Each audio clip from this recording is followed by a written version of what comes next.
Olá, sejam bem-vindos ao Catarses, um podcast sobre psicologia, arte e cultura de uma perspectiva marxista. Eu sou o Bruno e hoje falaremos sobre o texto O Problema da Idade, que traz consigo ideias de relevância central para a teoria de Vygotsky, como conceito de neoformação, de crise do desenvolvimento e de situação social do desenvolvimento. Lembrando a todos que o Catarses é um projeto voluntário que só se mantém pelo apoio dos ouvintes e leitores. Você pode contribuir com o Catarses financeiramente, mensalmente através do Apoia-se ou pontualmente por Pix. Para aqueles que contribuem no financiamento coletivo a partir de R$10, os roteiros vão estar disponíveis com as referências bibliográficas completas, além de indicações de leituras adicionais. E para você que contribui a partir de R$20, você também tem acesso antecipado aos episódios, além de várias outras recompensas que você pode conferir certinho ali no Apoia-se. Um dos principais problemas da pesquisa psicológica e pedagógica diz respeito às fontes do desenvolvimento. Nós somos o produto da nossa hereditariedade ou do nosso contexto?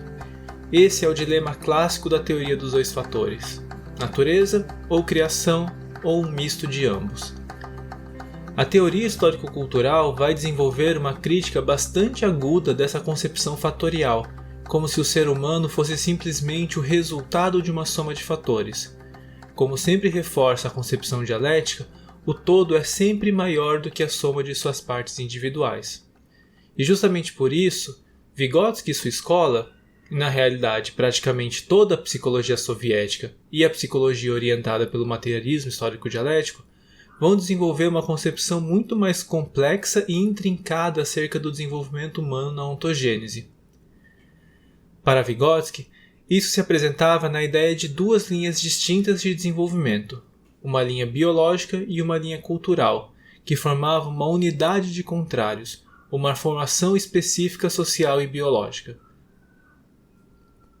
Isso porque o desenvolvimento biológico e fisiológico da criança acontece sempre dentro de um determinado contexto histórico. Desde a sua concepção, o seu período intrauterino, etc., as condições sociais vão afetar o seu desenvolvimento. A alimentação da mãe, a rotina da mãe, a vida da mãe como um todo. Não há evento na vida de um feto que não seja determinado socialmente. Logo, a sua biologia também é socialmente determinada. Por outro lado, o desenvolvimento cultural é fundido com a maturação orgânica. Existe um corpo físico com suas particularidades psicofisiológicas e neurodinâmicas, com os seus próprios processos de desenvolvimento físico, hormonal, etc. Ninguém negaria, por exemplo, que particularidades do desenvolvimento físico afetam o lugar que a criança ocupa dentro do seu sistema de relações. Porém, novamente, não é o biológico que determina o social, mas o social que determina a forma como o biológico determina a sociabilidade. Assim, surge uma linha de desenvolvimento particularmente complexa e única para cada indivíduo, o que evidencia a dificuldade de se compreender a forma como essas diferentes determinações e particularidades vão atuar sobre o desenvolvimento do indivíduo. E é aqui que entram conceitos centrais para Vygotsky e que serão abordados no episódio de hoje, como o conceito de situação social do desenvolvimento, o conceito de crise e, de forma mais tangencial, o conceito de vivência ou perejivanie. Mas qual é, de fato, o problema da idade? Por que a questão da idade foi tão central para Vygotsky nos últimos anos de sua vida? De fato, a questão da periodização do desenvolvimento foi um problema central da psicologia infantil na União Soviética e mundialmente. Diversas categorizações foram elaboradas para conseguir definir os diferentes estágios do desenvolvimento infantil. Algumas vão se centrar na maturação orgânica e vão se utilizar de marcadores orgânicos. Porém, do ponto de vista psicológico, esses marcadores não eram suficientes para definir o desenvolvimento infantil. Para Vygotsky, essa limitação partia do fato de que o desenvolvimento psicológico não era fruto apenas da maturação orgânica, mas dessa relação complexa das duas linhas de desenvolvimentos comentadas anteriormente. Segundo o próprio autor, podemos formular a lei genética geral do desenvolvimento cultural como se segue. Todas as funções no desenvolvimento cultural da criança aparecem em 2 estágios, em 2 planos. Primeiro o social e depois o psicológico. Primeiro entre as pessoas como uma categoria interpsicológica e depois interna à criança, como uma categoria intrapsicológica. Do ponto de vista genético, as relações sociais, as verdadeiras relações entre as pessoas, estão subjacentes a todas as funções superiores e às suas relações. Isso significa que, para Vygotsky, o meio social não é simplesmente um fator do desenvolvimento, mas a própria fonte do desenvolvimento. Assim, em contextos culturais diversos, o desenvolvimento vai se dar de forma diversa, e os marcadores orgânicos da maturação física vão ser insuficientes para delimitar o estágio do desenvolvimento infantil, porque o desenvolvimento psicológico vai muito mais além desse desenvolvimento orgânico. Os conceitos de mediação e de signo, tão centrais para a teoria das funções psicológicas superiores de Vygotsky, são determinantes nesse processo. A crítica de Vygotsky no texto que focamos hoje é direcionada a 3 grupos de tentativas de classificar e periodizar o desenvolvimento infantil. Eu não vou explorar em detalhes as críticas a esses 3 grupos, mas cabe mencionar que elas acompanham as críticas mais gerais que Vygotsky estabelece para com os referidos autores e teorias, e que contrapõem com a sua própria abordagem agora muito mais consolidada. Mais importante do que isso é o questionamento que Vygotsky faz após se debruçar sobre algumas dessas teorias e grupos. Quais devem ser, então, os princípios para a construção de uma verdadeira periodização?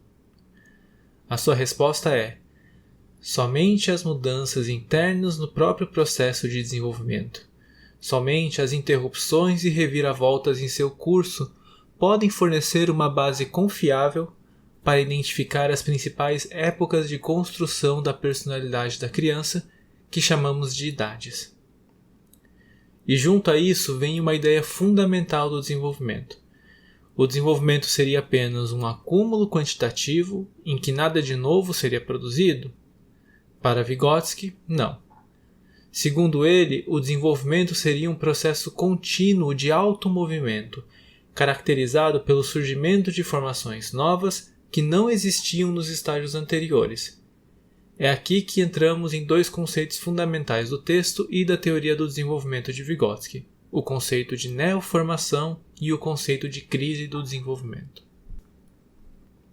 Vygotsky define as neoformações como aquele novo tipo de estrutura e atividade da personalidade, aquelas mudanças psicológicas e sociais que surgem pela primeira vez em um determinado estágio etário e que determinam da maneira mais importante e fundamental a consciência da criança, suas relações com o meio, sua vida interna e externa, todo o curso de seu desenvolvimento em um determinado período. Não creio que existe uma distância muito grande entre o conceito de neoformação, tal como ele traz nesse texto, com o conceito de sistema psicológico que abordamos no episódio anterior. Eu entendo que as neoformações de cada idade são, de fato, produtos e produtoras de novos sistemas psicológicos formados em momentos específicos do desenvolvimento humano.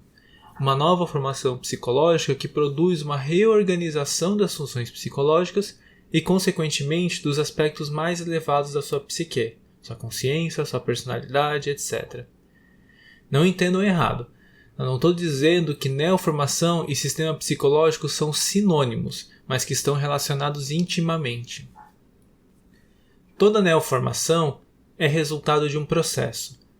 Toda etapa ou período do desenvolvimento se estende de alguma forma ao longo do tempo. Não são coisas estanques que abrem espaço para as outras etapas. Isso significa que elas possuem uma certa dinâmica, uma dinâmica de transição de uma etapa do desenvolvimento para outra. Já Blonsky, psicólogo e pedólogo com quem Vygotsky debate aqui e em diversos outros textos, buscou diferenciar o desenvolvimento infantil em épocas, estágios e fases, que seriam separadas por crises. Para Blonsky, nas épocas, as crises seriam mais agudas, enquanto que nos estágios, essas crises seriam menos agudas. Então, o conceito de crise do desenvolvimento não era uma novidade. assim como a ideia de que diferentes idades seriam mais suaves e seu desenvolvimento se daria de forma mais lenta e gradual, enquanto que outras idades seriam mais tempestuosas, com mudanças mais violentas e rápidas, também não é novidade. A novidade de Vygotsky não está nessa constatação, mas principalmente na forma como ele compreende a relação entre as idades estáveis com as idades críticas, e o papel dessas últimas no desenvolvimento geral do indivíduo e da sua personalidade. Então, para ele, nas idades estáveis, o desenvolvimento vai se dar de forma molecular, através de pequenas mudanças, muitas vezes imperceptíveis ao observador, ocorrendo por vias subterrâneas. Nós só conseguiríamos perceber com clareza o resultado desse desenvolvimento quando comparamos o início de uma idade com o seu fim. Já as idades críticas são menos estudadas, e existe um número mais heterogêneo de interpretações do que elas podem realmente significar. Em muitos autores, as crises são consideradas desvios do desenvolvimento, como momentos a serem evitados, suprimidos, confrontados e que pouco ou nada trariam de positivo para o desenvolvimento psicológico e social da criança. Mas o que são de fato as idades críticas? Para Vygotsky, elas devem ser caracterizadas por traços opostos às idades estáveis. Elas possuem um período relativamente curto, alguns meses ou no máximo 1 ano ou 2, onde vão se concentrar mudanças relativamente abruptas e profundas, fraturas na personalidade da criança. Em um período muito curto, a criança muda como um todo, deixa de apresentar uma série de traços e características típicas de quem ela era antes e muitas vezes torna-se inclusive o oposto do que era.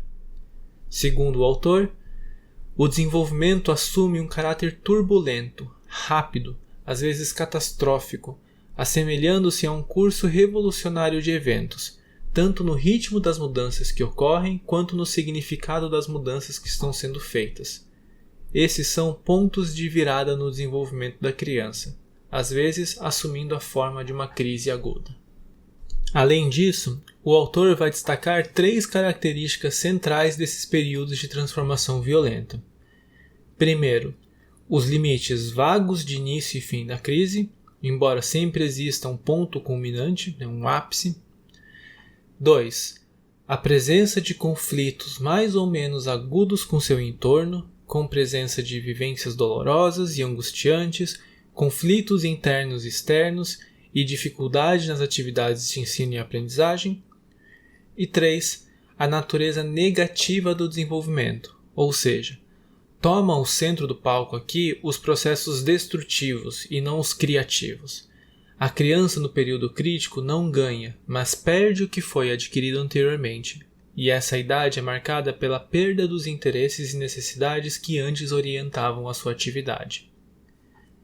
Segundo a leitura de Vygotsky, é essa terceira característica que leva à caracterização das crises de forma negativa, quase como patologias do desenvolvimento. Porém, uma compreensão dialética que compreende o automovimento contraditório do desenvolvimento verá nessas etapas críticas mais do que só um período negativo ou desviante. Se na vida também está contida a morte, no desenvolvimento também estão contidos os processos de extinção e redução. O surgimento do novo significa necessariamente o definhamento do antigo. Para que possa surgir uma neoformação, deve-se antes destruir o que antes havia ali. Esses processos de desenvolvimento reverso, nas palavras de Vygotsky, se concentram principalmente nas idades críticas. Não significa que não há definhamento nas idades estáveis, mas é nas idades críticas que eles tomam centralidade.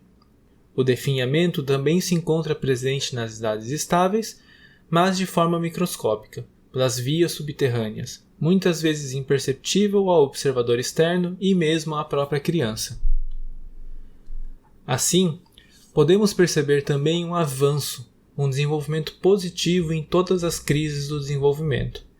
Na crise dos 3 anos, surgem novos traços da sua personalidade. Na crise dos 7 anos, aumenta a sua autonomia e transforma-se a sua relação com outras crianças. Para Vygotsky, Por trás de cada sintoma negativo há um conteúdo positivo, que geralmente consiste em uma transição para uma forma nova e superior. Vygotsky, diferentemente de outros autores, não vê aqui as crises como desvios ou patologias do desenvolvimento, mas como idades necessárias para o desenvolvimento. As idades críticas pertencem ao esquema da periodização, embora sejam qualitativamente distintas das idades estáveis. As idades críticas intercalam-se com as estáveis. São pontos de viragem do desenvolvimento. Os períodos estáveis ocorrem por acúmulos quantitativos e por vias evolucionárias. Os períodos críticos vão ser saltos qualitativos e acontecem por caminhos revolucionários.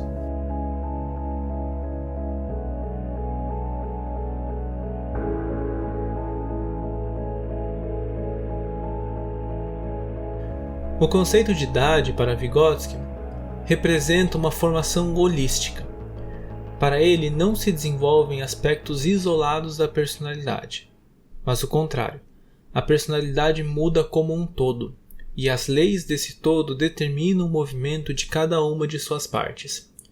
E em cada idade encontramos uma neoformação central, determinante do processo de desenvolvimento. As linhas centrais de desenvolvimento são aquelas que estão ligadas a essa neoformação principal, enquanto que o desenvolvimento de outros aspectos e processos são as chamadas linhas colaterais de desenvolvimento.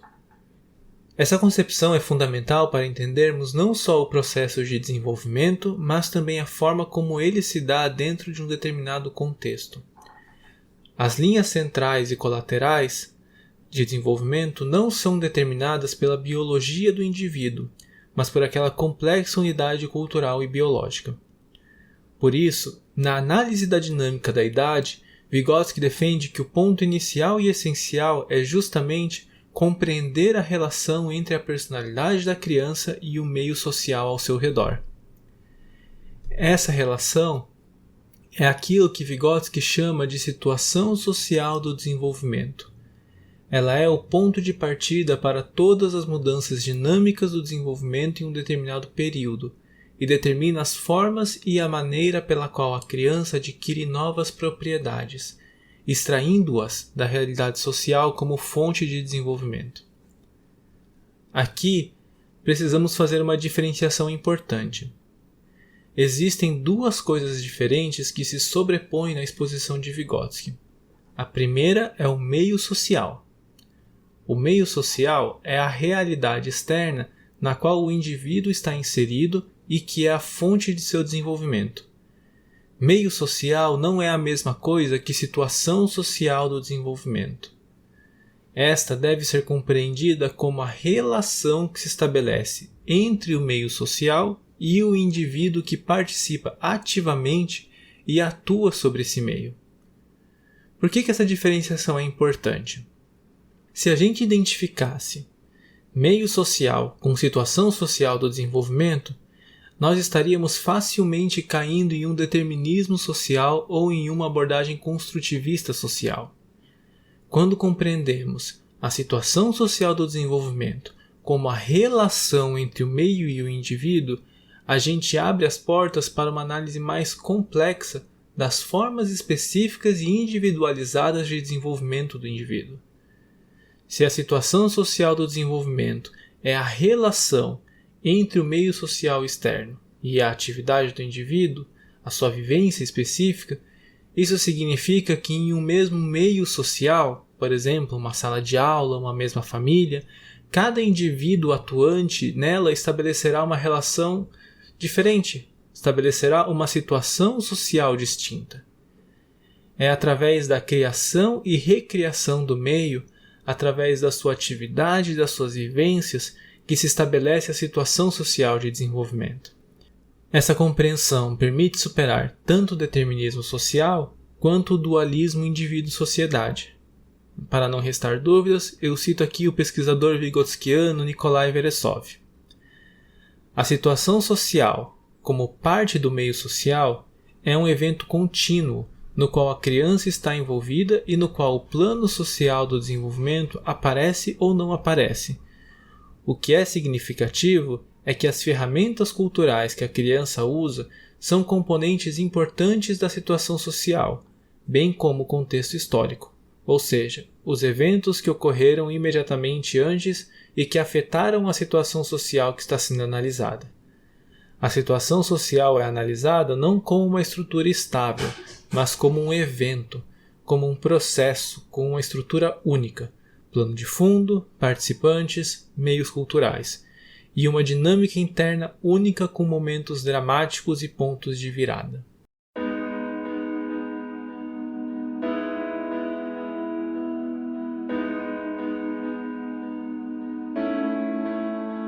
O texto de Vygotsky é especialmente rico conceitualmente.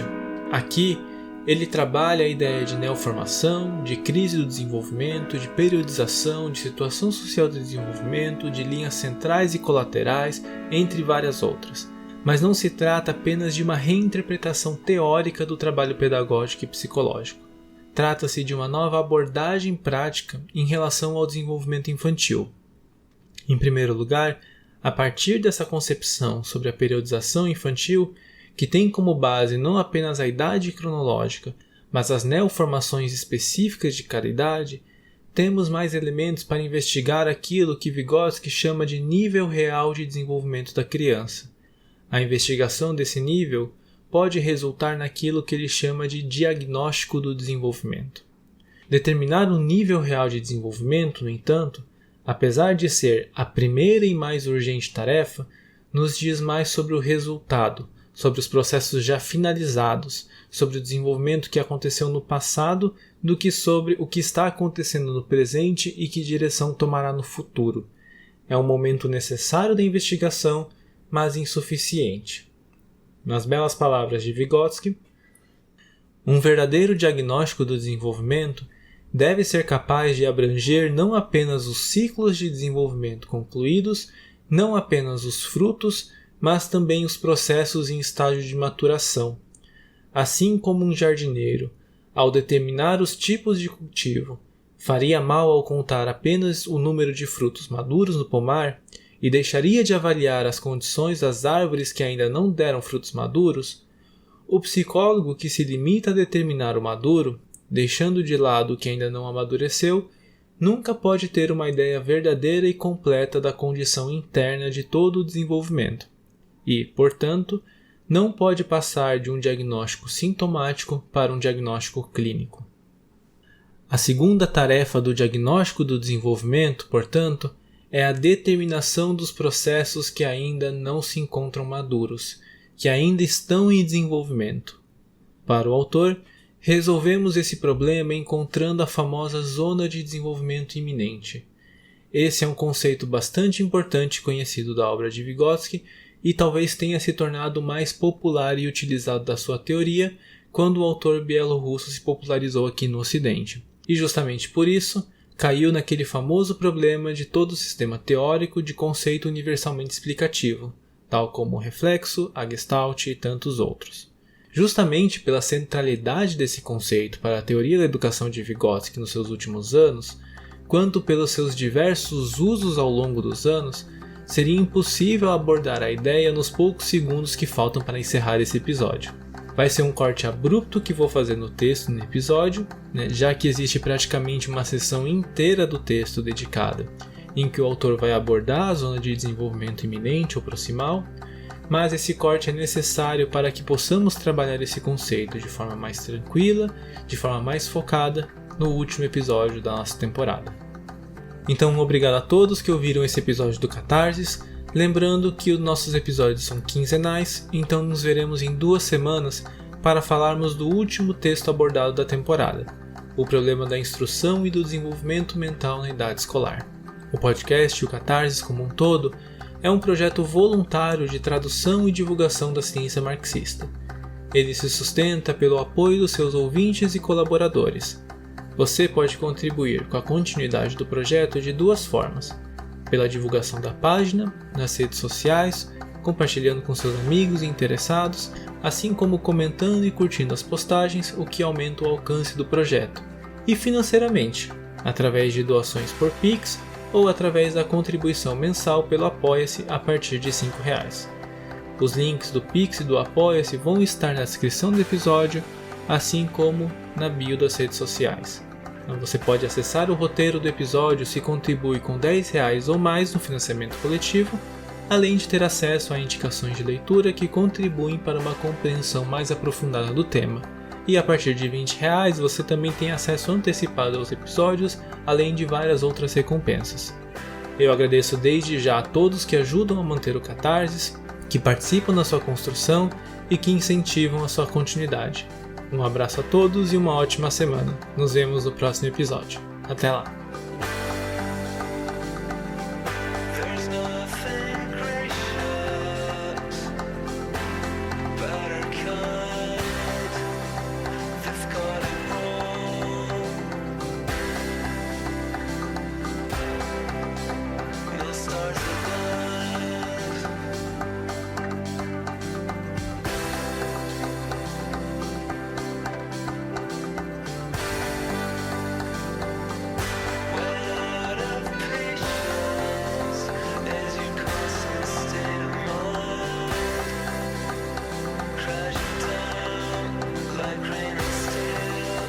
Listen to